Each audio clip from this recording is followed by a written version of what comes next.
I'm so excited about this week's podcast with Dan Holland. Actually, it's Coach Dan Holland here on Lessons from the Sideline. He brings so many things from such a wide base. Dan is a CEO, he's an executive coach, he's a minister, he's a mentor, and so many more things that he'll talk about in this podcast, from what it means to focus, pace, and listen, how to manage 168 hours, developing our rhythms, and just so much more. Please continue to support this podcast if you like what we're doing by subscribing and following. Looking forward to it, and here's Dan Holland this week.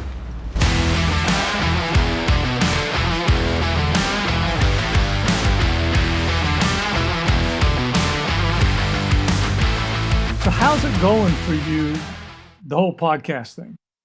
Good. We had a meeting on Monday so this will be number 5 in the bucket, and we're going to release them right now every other week, starting hopefully the following week. There's a couple of things with graphics they've got to do. Everything is set up on the distribution channel and all that. It's just a matter of a couple of graphics things. So he hopefully will get that this week, and then they've already been edited, and he'll send me the little teaser clips where we can start putting them on social media and push them out that way. Great. So, well, Greg, you know a lot of really talented people, man. My only concern is whether they're going to make you look great on the, no, that's not going to happen. So we need to go the other way and just let me latch onto them. That's all I'm trying to do. The better they look, I can just tag along. So you're hilarious. That's you're hilarious. Are you enjoying it? I am. Good. I mean, it's a selfish way to learn. I mean, if you want to be honest, it's a way to get to some people that you might not be able to get to in some different ways. It makes me stop and think a little bit, do a little bit more research. Right.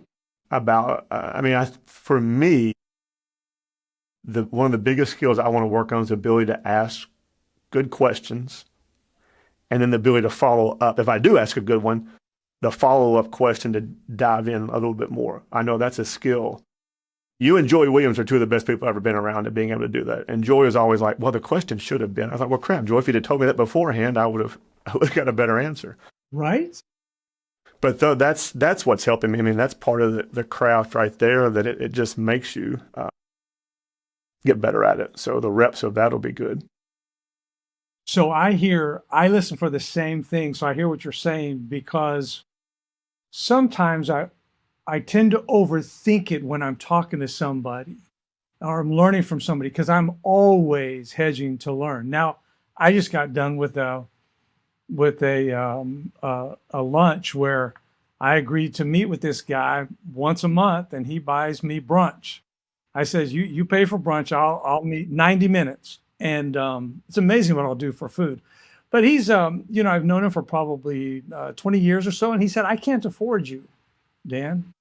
But what if and he came up with this idea, and I said, that'd be great.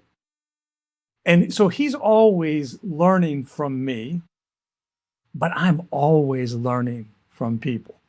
I was around Dave Anderson at one point, and he coaches high-level athletes.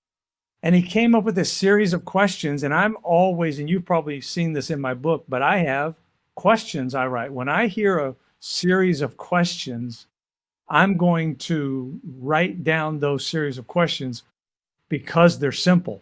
And it's usually the simple stuff that I think is that all it is? Yes, you need to cross the T's and dot the I's. Yeah, to win the game, you need to score more points than the other team. Oh, okay. So that's what we're trying to get done. And so he said, when somebody has lost or failed at whatever their objective was, he asked them 5 questions. Number 1, was that the best effort? Number 2, what would your best look like? Number 3, why do you think that didn't happen? Number 4, what can I expect to see in the next game, next meeting, or what can I expect? And then number 5, he says, I appreciate your commitment to improve, and I'm going to hold you to that. Would it be all right if I held you accountable? So simple. So absolutely simple. But guys like you and me even thrive on stuff like that. Well, we also know that simple is not easy, and the ones that are really good at it make it look really simple. You don't realize what it's taking for them to make it look, to watch Freddie Couple swing a golf club. It's so pretty and effortless Exactly. that you don't realize what's behind it. It's funny So, because you start thinking you'll meet guys who they get so wrapped up in whatever it is they're trying to do, whatever goal they're trying to achieve. I was I was coaching this guy once and he wrote this thing down and I said, "What are you doing?" He said, I said, "Just keep talking. I'm writing this down." I said, "Oh." So later he texted me. He said, "This is what you said. Obsession is not the same thing as focus." Because my point was when I made that statement was it's so easy for us to get obsessed with I'm going to do better. We get obsessed with I'm going to the gym. I said the minute I see somebody posting they started going to the gym, it's probably not going to last. Why? They're doing it for the wrong reason. But when something gets inside of you and you have a resolve, you don't post about that stuff. You just do it, and we'll all know it soon enough. the results will take care of themselves on that. Exactly. Anyways, this is not ask away, bro. No, this is how we do it. We just wrote with it. But, I was going back through a lot of notes that I've made when conversations we've had or things I've read or written, and 7 words or themes kept popping up. Okay. I just want to kind of get your thought on these. The one, and repeatedly they came up: anticipate or anticipation, clarity, traction, choice or the ability to choose, Yes. mindset, and last 2 being effective and productive. And the reason those came, you're saying that in all of our conversations that those are things that came up. Is that what you're saying? That when I go through my notes, they're in there in some form or fashion or sermons that I from 2009 I've seen. But there's a key. Obviously, that's part of ingrained in you in your DNA somewhere. Yes, and I can tell you why, because I've done that hard work. The reason those themes keep coming up is because it's what I need.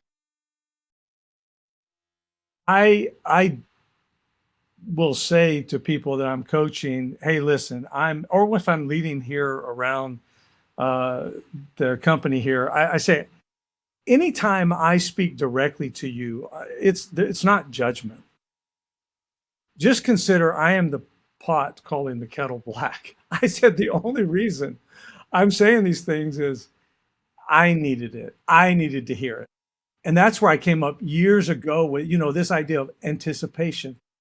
Anticipate what's ahead and think about the steps between here and there, because that doesn't come natural to me.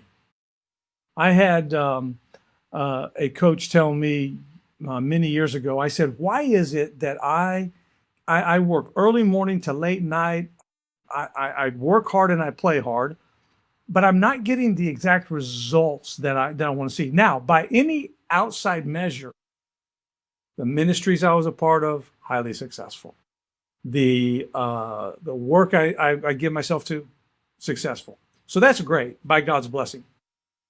But she said to me, "Let's talk about your personality." And we use the DISC assessment quite a bit. So I'm a very high I, almost 100, and a very high D, almost 100. So basically, I want to be in charge and have fun at the same time. If one has to win out, I know myself well enough. We're going to have fun.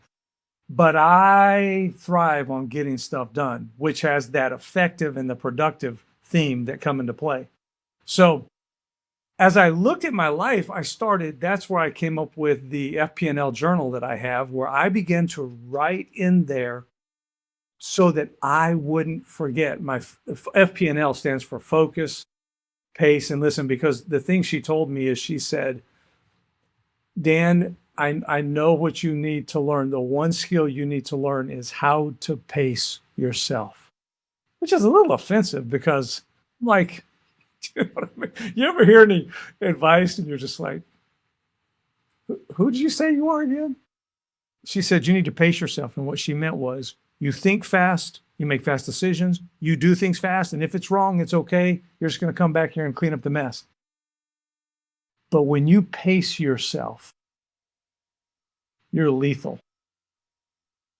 That resonated with me because there were certain situations I found myself in where I was highly effective. Now, this is hindsight. This is looking back. That's always 2020 for us. But as she asked me questions about what made me successful in those arenas, it was because I was measured, I was paced. And when I anticipated what was going to happen, my confidence grew because I've always believed that confidence is a result of predictability. Our confidence is that we we know with pretty good certainty what to expect with an outcome. So our confidence grows. It's kind of like I sit down on this chair here today and I sit down confidently. I trust the chair because it's never given way. Now, the day that this chair breaks, I'm going to double check the chair before I sit down on it. But she said, if you will pace yourself, if you will train yourself to focus, which is why I use the planning that I do, and you've seen the rhythm that I built into my life. I did that because it's not just for the sake of the rhythm. I have the rhythm for the sake of the life I want. And by the way, it changes for us all the time. I know that you happen to have a son that's older, married. So the rhythm for you and Teresa, your rhythm changes a little bit. Whenever your younger one gets up out of the house, your rhythm will change a little bit more. When you change your focus on your career stuff, your rhythm changes, but it's because your rhythm changes for the sake of the life you want, not just for the rhythm's sake. So all that to say, she said, you need to focus. And I have to work so hard at focusing. In martial arts, we use the word focus as an acronym: follow one course until successful, which sounds wonderful. It's just so hard to do because it gets boring. So then focus, pace, and then listening. And listening is one of the things I love to talk, as you know. That's why we're good friends. You like to listen. I like to talk. No, but she said, if you will learn that and how that best works for you, Dan, how you can focus, how to pace yourself, and how to listen intentionally, you will be so effective and productive. You'll be lethal is the word she used. And so all of the rhythms I built in, from the Genesis way, time management stuff that I've developed, that's all because I needed it. It's because I wanted the results. So, Well, that's what I talk about. I teach a class on Sundays and actually speaking at church on this Sunday. And the whole thing behind it is teaching what I need. It's the best way, one, to learn and to hold yourself a little bit accountable, but also it is the focus and a different rhythm to learning those things. Yes. You were talking about results, and you've said this before as well. People will ask, well, why am I not getting the results that I want? And you've said that, hey, you're perfectly designed to get the result, or your process is perfectly designed to get the results that you're getting. Talk about that for just a second.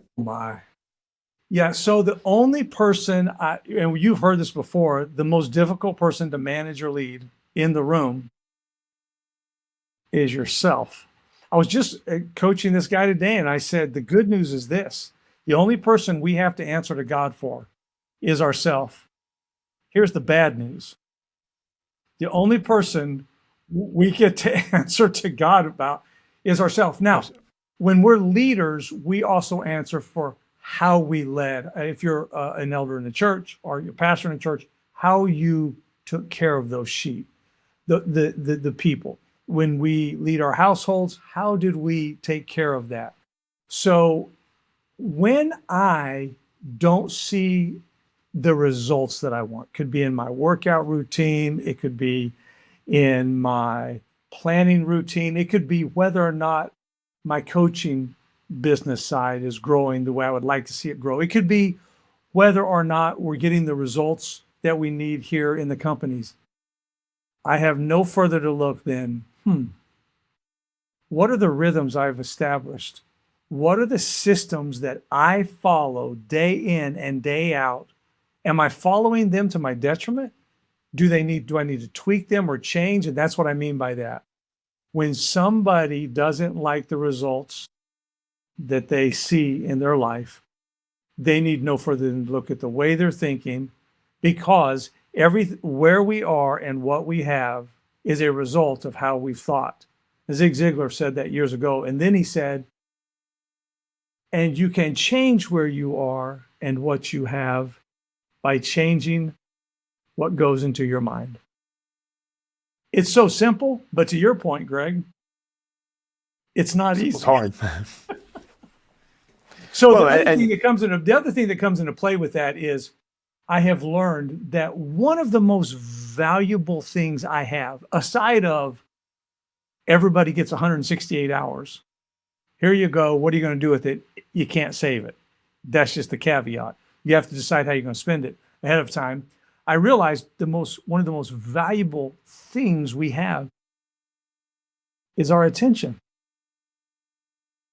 And I realized years ago, I was giving my attention to silly things.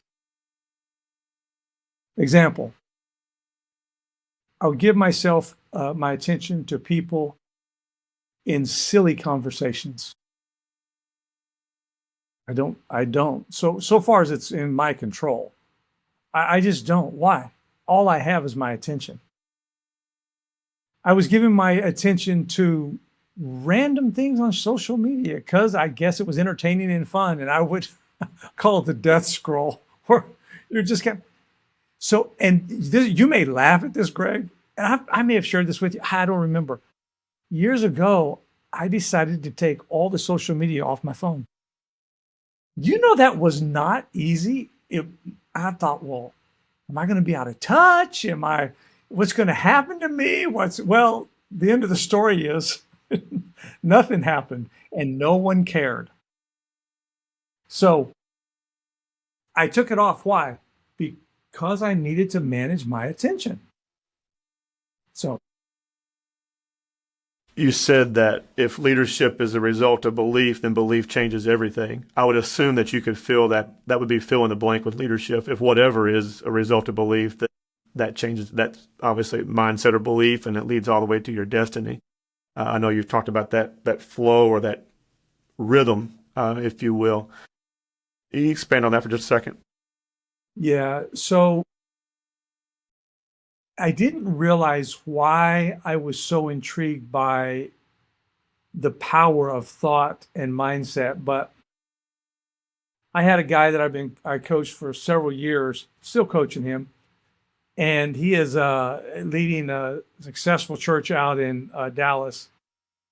And about 6 months ago, I get this random text on Friday night, and Beth said, "Why are your clients texting you on Friday night?" I don't know, babe. Let me look. So I looked, and he said, "Hey, by the way, here's a picture." He said, "I was going through old notes from when I was in college. Here's a picture of notes I made from when you came to the university there in Oklahoma to speak." And in those notes, he had written, "Your thoughts lead to actions," and actions being words or deeds. Your actions over time, when you do that enough, lead to habit. Second nature. You don't even think about it. It leads to character. Your character is what people know you as. Not what you say you are. It's what they see you do. It's what they hear you do. That's your character. And then character leads to destiny. That's the flow that I work with. Now, I do believe that our thoughts train our character. So you could jump straight to that. But for me, that's how I break it down. And the reason I was so intrigued by it is it's free. Everybody gets to decide, how am I going to think? And how wonderful it is to know it doesn't cost me anything to stop and say, I get to control what I think. I'm going to decide what I'm going to read, the input I'm going to have in my brain. The analogy I use is this. It's somebody who says, well, I pay all this money and I go to the gym 3 or 4 times a week. Well, yes, I said, but I'm also around you every day, and I watch the food you put, the carbs you put into your body. They go, well, yeah. And I said, that's kind of like saying, I take my truck to the mechanic every week, top-notch mechanic, unbelievable. And I pay so much money. And the truck still doesn't function the way it should function. I'm like, but you're putting water along with your fuel into the tank. Yeah, I know, but I'm paying all this money to the guy to keep the truck running. Like, you would tell me I'm crazy. It makes no sense. I'm like, yeah, it makes no sense except until you realize, pay attention to what you're feeding your brain. Literally, pay attention to what you're listening to on the radio, what podcast you're listening to, conversation you have. One of the reasons I like talking to you, Greg, is you love to learn. You're reading. You're always going to you're going to have notes from interesting conversations you've had. So I get the advantage of having great conversation, which is probably, as you're interviewing all these people on your podcast, great conversations. So that's what I mean by that. Let me ask you this. We'll kind of shift gears just a second and kind of go to a couple of things where I've struggled with or seeing people struggle with. The first one that popped up was a process or a rhythm, whatever word you want to use, for handling difficult conversations. And I've been guilty of it, and I've seen it play out where leaders will have difficult conversations by just ignoring them. They don't have them. Or what I probably see more in coaching, and when I say coaching, athletic coaching, is that they will have the difficult conversation to a group in a general term, like, we should keep our lockers clean. Well, 14 of them were. You're really talking to Dan, who's a mess, but I'm just going to say it across the board, which to me leads to confusion, because a lot of people are wired to go, oh my goodness, he's talking directly about, even though my locker is spotless, I'm wired, my default thinking is he's talking to me about me. Exactly. And a lot of times the one that had the dirty locker has a default thinking of like, he ain't talking about me, so I don't care. And nothing gets done. The leader feels a little better because, quote unquote, it was addressed, even though it wasn't. And I just wanted to see, you've helped me through dealing with difficult conversations, and just want to see your thoughts on that. How has it been most helpful when you think back to some of our conversations? And we've had so many, Greg, but there's probably only one or two that stand out to you. Were there any that stood out that you thought that was helpful? Because I need to have a difficult conversation, because you've had conversations both leading up to head coaches, strong personalities, also leading team, also fellow coaches. You were leading out. Was there anything that stands out to you? Yeah, I think one of the best ones you gave me was to literally just sit there and write it out or type out what it was you were going to have to address and read it. And then you said, speak slowly. Yes. And then the best thing I got out of it, you said, then let it rest. You don't have to keep talking. You've put it out there. Now it's the ball literally is in their court, and how they respond or react really has nothing to do with me. And I was trying to honestly to have both sides of the conversation. Yes. And some of that, and we're all wired, well, I don't really want to make them mad, or how is this, I don't want to let them down, as opposed to just saying the fact that what needed to be said. Yes. And we started this conversation, I said, it's just because I've had to learn the hard way. I had people who were coaching me, and I asked them for some feedback on how they had watched me deal with some of my staff. And at first I didn't know what to think about this. But one of them told me, when you have bad news to deliver, you just deliver it. It's bad news is bad news. They said, you want to have, now you call it having both sides of the conversation. In other words, you didn't even need this other person in the room. I had a great conversation. I feel better about it.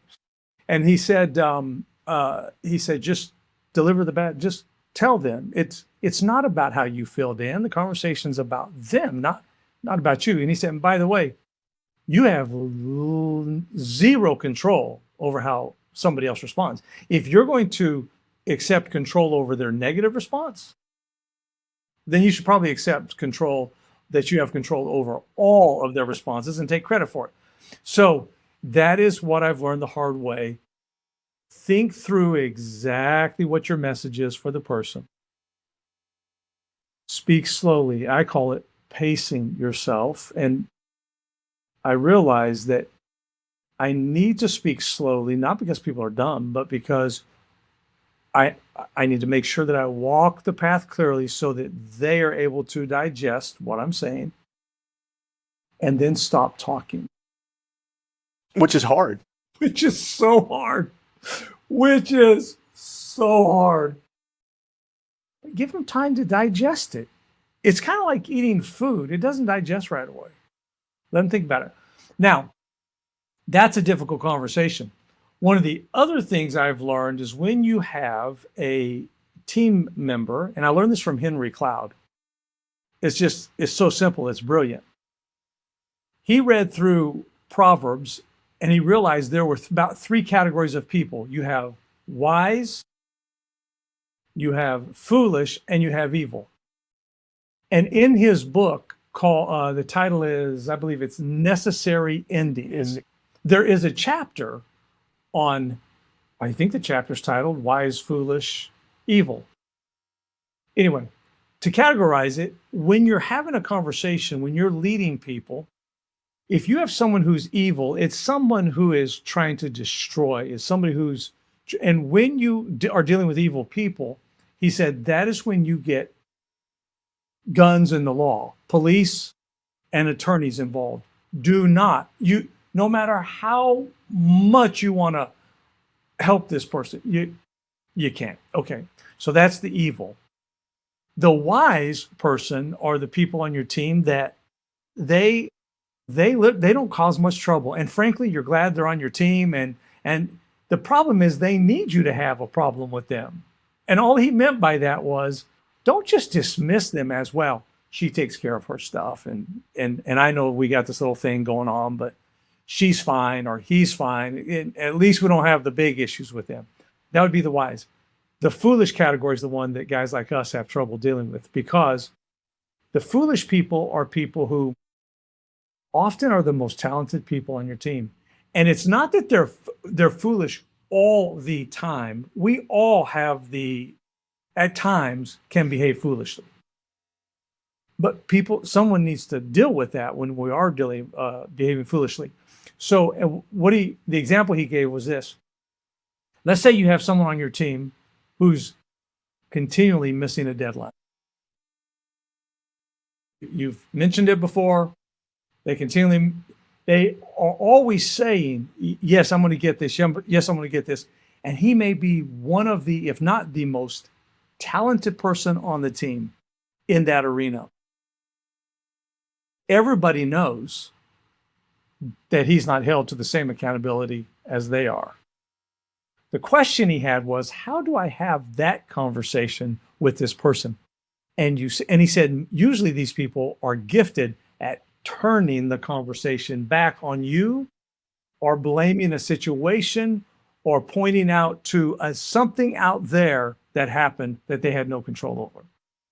When the reality is they just needed to hit that deadline. And so he taught me how to have a conversation with a foolish person.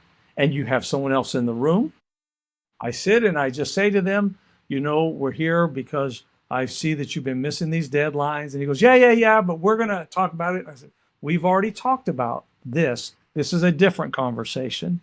I need you to know that we can't have any more missed deadlines from your position. Well, I'm not going to have any more missed deadlines. I'm glad to hear that, because I also need you to know that the next time there's a missed deadline, I'm going to need, the team cannot stand that. And I'm going to need to replace the position with somebody who can hit those deadlines. Oh, you can trust me. You can rely on me. And the question somebody asked him was, Dr. Cloud, what are you going to say to that? And he said, I'm glad to hear you say that, because now I know that that won't be a concern. It won't be a worry. But if it is, I need you to clearly understand that we're going to need to replace the position with someone else. All he is saying is, when you go, and that's literally a 5-minute conversation. It's not a 10, not a 15, not 20. But he also gave me permission to not ignore the problem. Because I don't care who we are, we don't want to rock the boat. We're like, eh. So we have the group chats like you're talking about, which I agree are highly ineffective. And you see them a lot. You see them a lot in athletics for the, and a lot of times they're justified. The leader will justify them going, well, everybody need to hear it anyway. Well, maybe so, but it still didn't address the specific issue that we were having. Along that same note, if you were working with let's say it's a young head coach or a young executive that's been successful at a different level, but now they lack experience, but they're very talented and they've been put into this new position, where would you start with them? In terms of? They came to you and they said, hey, I've now become a head coach. I'm 25. I've got 3 years experience. I've now taken over the eastern region of this widget company. Got it. What's my first day look like? One of the first things I would do with them is I would schedule a day, and we would take the day to define clearly. I always ask the question, what do you want? Not what the position is, not where you're going. I always ask, what do you want? Because I'm going to take 3 steps with them. Number 1, I'm going to spend the day defining, helping them put into words, very simply, I want X. So I ask them, what do you want? You tell me what you want. Step 2 is we will design the system to get you there. That has to do with rhythm. It has to do with processes they're going to follow. It has to do with anything that's going to help. It's going to be the rhythm that's going to get them the life they want, what they want. But step number 3, I said, is going to be the most challenging because they will need to submit themselves to that system that they designed. And I was coaching a guy who said, you remember what you told me? Man, I hated it. And I said, well, I have a feeling I'm about to hear what I told you. And he said, you told me when we first met, you asked me, what do you want? And then you helped me design the system to get you there. And I said, well, did it work? He goes, yes, but I hate it. I said, which part did you not like? He said, the third step. He said, I hate the word submit. He said, but now I know what you were talking about. I said, what was that? And he said, all you meant was sometimes we don't get the results we want because we think we're self-controlled. We think we submit ourselves to a situation. And he said, I wasn't. And he said, what you were telling me is you can decide what you want, build the system, then you get to decide whether or not you're going to submit yourself to this very system you designed. Because the truth is, sometimes we view ourselves as, oh, we're faithful people. We read that in the Bible, faithfulness. But faithfulness, when you read it in the Bible, has to do, when you talk about the fruit of the Spirit, I always ask the question, not can other people count on you? I ask, can you count on you? Which is an entirely different question, because I want guys to know, hey, you can do whatever you want. Many of the guys I coach, they don't even have to work. They do it. And I ask them, why do you want me to coach you? And they said, because we're not done living and leading well. I think I can do better. And I said, but not unless you submit to this new system. We'll design the rhythm, but you submit yourself to that rhythm. It's not hard, except in the beginning when they're learning the new rhythm. So that's why I start with them. Even spiritually submitting, just like you just said, we think we're doing these things, but the whole, yes. You talk about it in the mindset series of Paul having that submissive mindset. That's, to me, I can have the secure mindset. I can even have a spiritual one because I can define those things. It's the submissive part to me that's the hurdle at times. Oh yeah. Taking myself by the collar and going, Holland, I, I know you don't want to, but you scheduled to go on that bike ride and you're going on the bike ride. Oh, okay. Now I enjoy riding out on the bike. Holland, you may not feel like doing this date night, but you scheduled this and you put it on the schedule when you were anticipating what sort of life you wanted. You are going on this date, whatever the case may be. But it can be in the simple things too. It's so what, but at the same time, one of the things that makes it so hard is, well, we lose focus. We give our attention to other things, and we slide back into whatever else was more natural. Okay, on the spiritual side, you talked about two words, effective and productive. I take those from 2 Peter chapter 1. Peter is writing, and Peter, the fisherman, and most people know the story about how he denied Jesus 3 times. What they may not realize is the third time that he denied Jesus, he had to break out the curse words. The Bible says he started just blurting out curse words, and he's like, "I'm telling you guys, I don't know the man. I don't know Jesus." And he went right back to his fishing days, I guess. I don't know. But he did that, and he's the guy that wrote 2 Peter chapter 1, where he said, you know, we've all escaped the corruption that's in the world by evil desires. He didn't put the blame on the world. He goes, it's the desires that come from inside of you. He said, but now that you've escaped, make every effort. In other words, it's going to take some energy and some effort from you to apply to your faith, make every effort to apply to your faith moral excellence. In other words, don't just say you believe, live what you believe. To your moral excellence, knowledge. To your knowledge, self-control. To your self-control, perseverance. To your perseverance, godliness. To your godliness, brotherly kindness. Brotherly kindness, love. And then he goes, if these qualities are yours and are increasing, they'll keep you from being ineffective and unproductive in your knowledge of Jesus Christ. I'm thinking, this fisherman made it simple.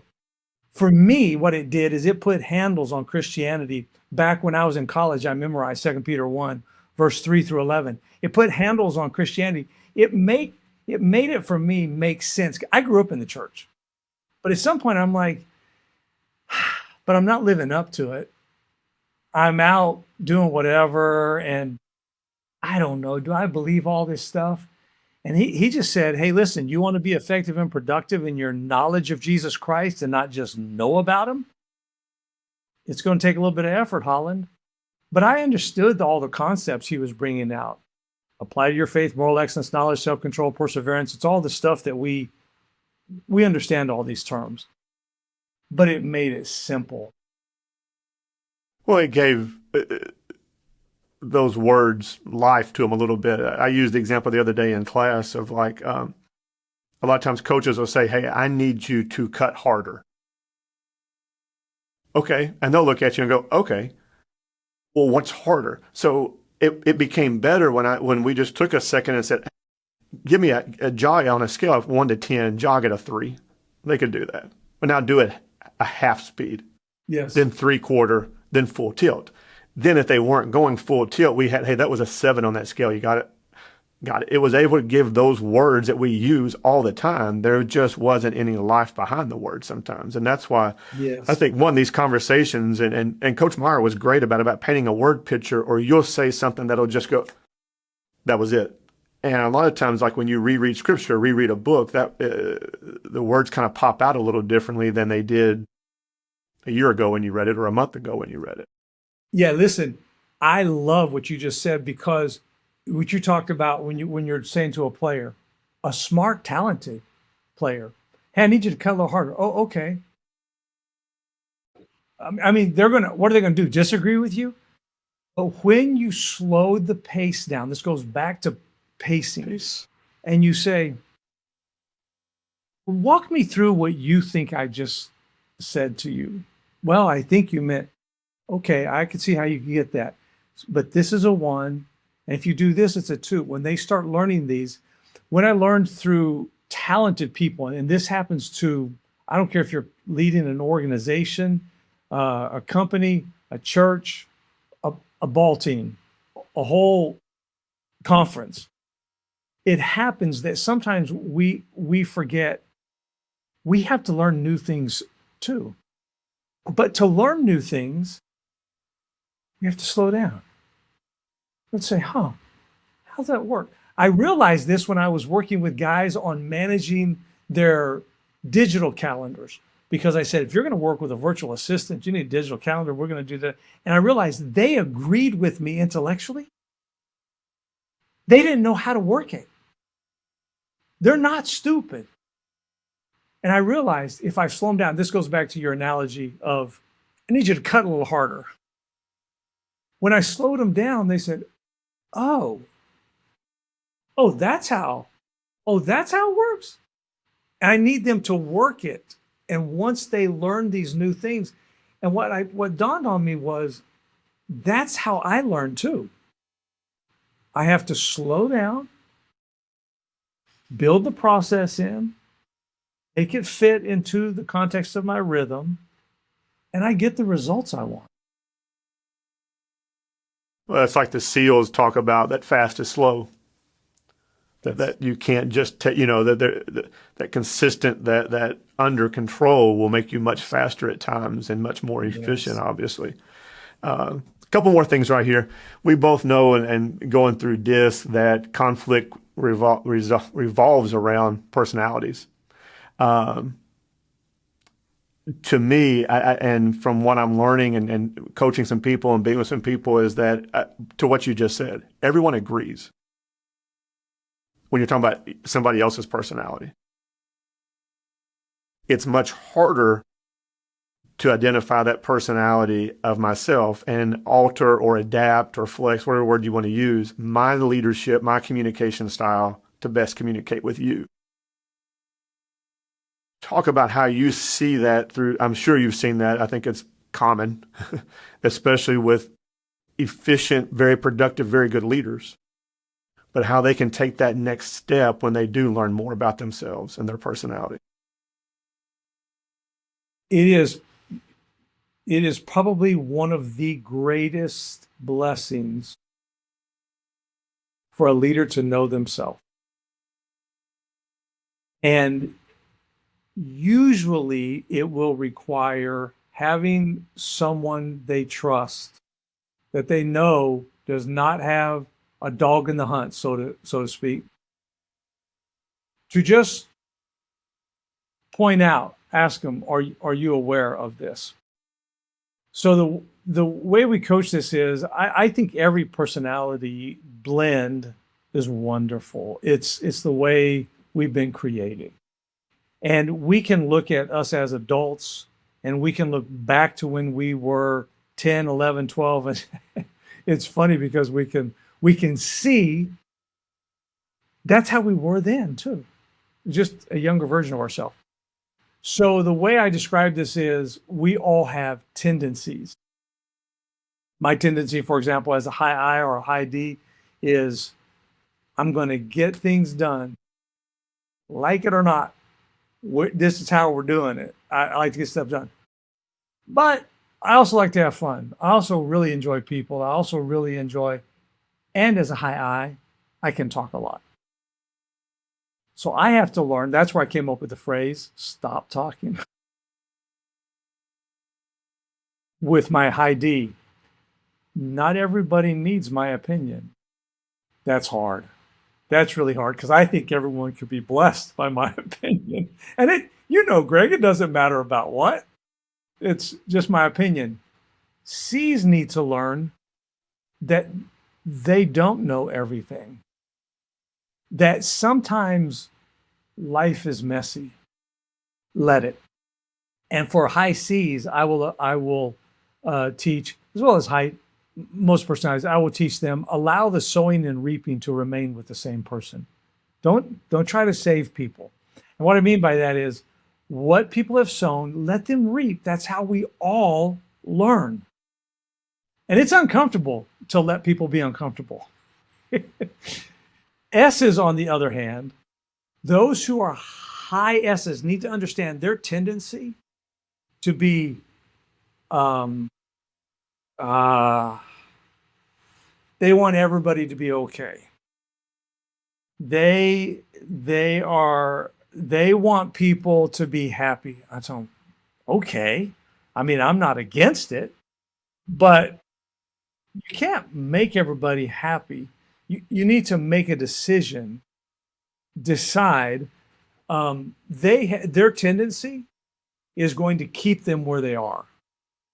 So I tell people with their personalities, understand your tendencies that come along with your unique personality blend.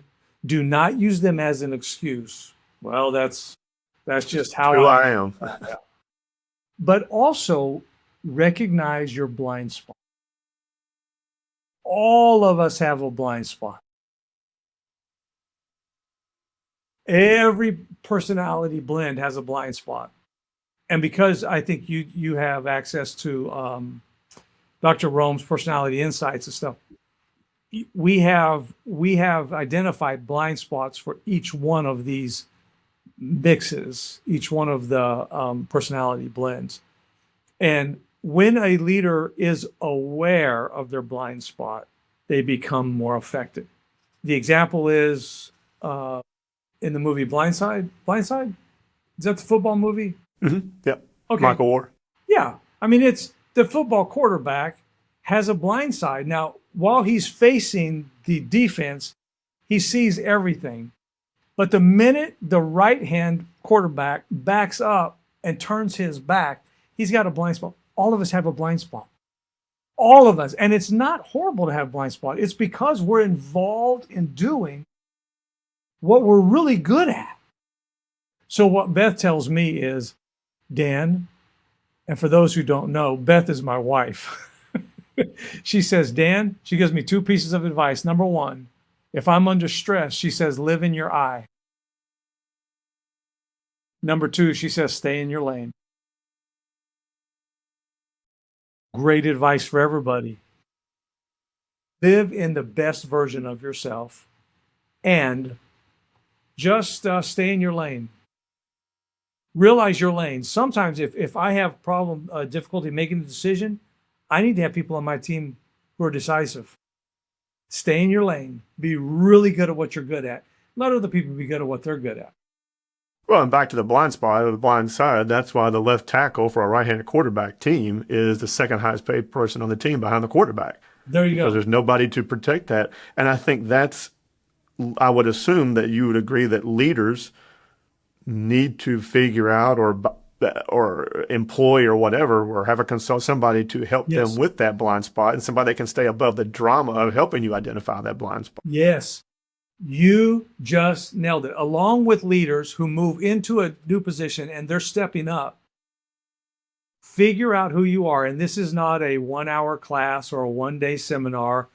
Yes, they need that for the starter course. They need to, okay, let's get our brains around how you're created. What are your motivators? What's your emotional intelligence? All of that. But second, Greg, you just nailed it. They need to make sure if they're right-handed quarterback, they need to make sure their left tackle is somebody they trust to guard their blind side. The best thing we can do is have people who speak the truth in love to us, but who we listen to. Now, you're aware of the company where I serve as the CEO. I have a unique situation here, and it's because they trust me. And so I'm able to speak into their leadership and they listen. Now, I'm not there to tell them how to run everything, but I'm also not there to stay silent. So you just nailed it. I would tell every leader, make sure that the people you've chosen for your team are the people who are going to help you stay in your lane and guard your blind side. But make sure you listen to them. Don't believe your own press. You're not all that. Well, I mean, we're all great at what we're great at. And we're not. We're not expected to be great at everything else. Oh, my goodness. So. 2 questions. No. This one's an easy one. The Oh. second one's a better one. So your Twitter handle, your social media handle that you don't have on your phone is Coach Dan Holland. Now, Yes, I've always called you Coach because Coach Meyer always said if you don't know what to call somebody, just call them Coach and they'll be happy about it. that's true. Why that? Why when you could have nothing, but you've intentionally put that there for a reason? Yes. So the way that came about were we met when I was leading a church here in Central Florida, and God did amazing things with that church. And I was there for 22 and a half years. One of the most difficult transitions I made was coming when I resigned from there because I didn't have to resign. I didn't want to manage a church. So when I was leaving there, our son Micah, I think it was him that came up. He said Twitter was a new thing, and Facebook had been out, but he said Dad, really what you do is, and I had been consulting, and in fact still work with some of the same people that I worked with back then. He said you should be Coach Dan Holland. I don't know. Let me see if CoachDanHolland.com was available. So we launched a website, CoachDanHolland.com, and initially it was for my book 70 Seconds that came out, and I put that out because I'm not so. But now it's so that people, when they want to look me up or they want to find me, they can go to CoachDanHolland.com and they can say, "Let me figure out who this guy is, and do we want to have him speak? Do we want to have him? Do I need to engage him in some way?" The idea of coaching stuck with me, and I'm not super active on social media, although I have people who will post some of those things for me. But the CoachDanHolland.com has stuck, and it was just freshened up about a year ago. But that's the reason for that. Also, it's just what I do. Um, in fact, more recently, my son called me and he said, "Hey, Dad, I'm working. Me and some of my buddies are working on the side. He's a software engineer. We're building apps. Is there anything you need an app built for?" And I said, "Well, I mean, I have a lot of irons in the fire." And I told him about the Genesis way, my dump it, shape it, fill it process. He said, "Tell me about that." So I did. He built me an app. And it's called, I think he said, "Well, we're going to have to buy a website." And I think he called it Coach Dan. I don't know what it's called. But anyway, Coach Dan Holland. And the app is not public yet, but it will be. But that's how the concept of coaching came about. Plus, Greg, I love being a thinking partner with people to help them up their game. I want to help people expand their territory. If their territory is leading a church, great. If it is leading a ball team, great. If it's leading a company or a company of companies, my job is to help them expand their territory. That's how I see coaching. Well, and I think there's so much, whatever type of, whether it's athletic coaching or business coaching or relationship, whatever it is, if you go to the business, if you ever go to a bookstore anymore, business books line the shelves of the sports section, and then sports books line the shelves of a business section because you're still Yes. talking about how to communicate, how to effectively lead people. And no matter what we're dealing with people. Yeah, and going back to the leader stepping up into a new arena, the reason I'm so big on understanding who we are, how we're wired, what our tendencies are, and what the rhythm we're going to decide to live in is because we don't communicate to people based on who we are. We communicate to them based on how they hear. And the better I understand myself, the better communicator I become to other people with the other personality blends. So you're right. I mean, that when you talk about coaching teams, you have so many personalities on that team. The question is, how do I get the wins on the board? How do I communicate to this team? How do we train them? Yeah, it's a challenge, but I agree with you. It is a serious mix. Plus, I love being called coach. Oh yeah, that was last one right here. Oh my So God. obviously the podcast is Lessons from the Sidelines, And we end the podcast with what would, if you could, not if, but when you leave one lesson from the sideline, what would you leave? Oh man. Oh, if I would leave, like when we're You got, just done, you got one last timeout. What's that one lesson you're going to give them before they take the floor or before they leave that executive meeting?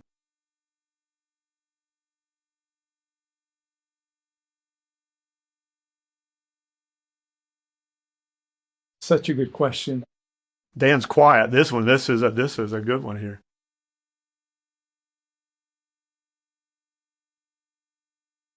I think I would want them, I think I would want them to do their best.